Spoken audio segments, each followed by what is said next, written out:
Hello, I'm Scott Butler for Conover Workshops, and I'm here today to talk about the Carpenter's triangle. One of the most challenging parts of building furniture is keeping track of the pieces you've cut, knowing how they all go together, and knowing what joints to cut on what pieces. Even in a simple project like this wall cupboard, we've got two sets of pieces that go together using dovetails, the carcass and the drawer. And we've got two sets of pieces that go together to make frames, the door and the face frame. And the Carpenter's triangle will let us know what pieces go together to form what part of this project. So let me show you how to use a Carpenter's triangle to indicate the layout of the four sides of a carcass. Now, carcass is just a woodworking term for box, and we have boxes in all sorts of projects. In the cupboard I just showed you, the carcass of the cupboard is the left and right and top and bottom of the outsides of the cupboard. In a jewelry box, say, we have the four sides of the jewelry box. And in a chest of drawers, like a dresser, we have the left and the right and top and bottom, which make the carcass of the dresser. So our project we can imagine as a jewelry box. And we've got a back and a front and a left and a right.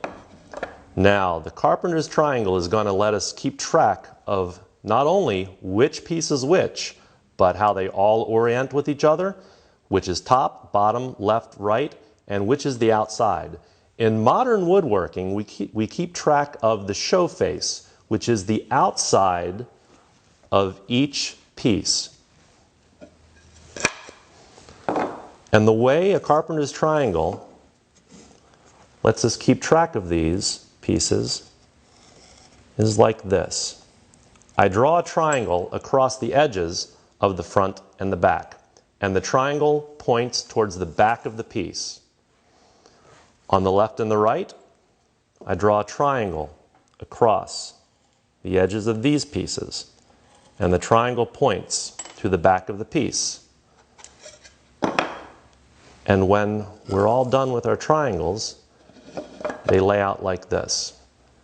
If this were a wall hanging cupboard, a very small one, the rule for the triangle would be the triangle points up. So we just came back from the machine room where our Carpenter's triangle helped us orient the pieces on the through dovetail jig, and now we're going to use them to indicate the layout and orientation for the four pieces of our carcass. So we can do a little dry assembly.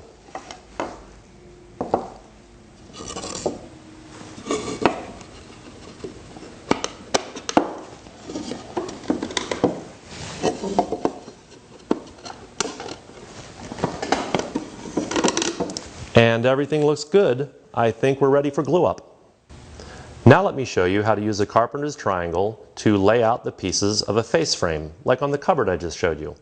Frames are composed of two kinds of pieces: stiles, which are vertical, and rails, which are horizontal. I keep these separate by thinking of the rails in a split rail fence. Now this frame has a triangle drawn across the two stiles and a triangle drawn across the three rails. Triangles always point up in a face frame. And these three rails have the triangle drawn across them, which helps us keep track of the wide top rail, the somewhat less wide intermediate middle rail, and the slimmest rail at the bottom. So when we assemble these five pieces,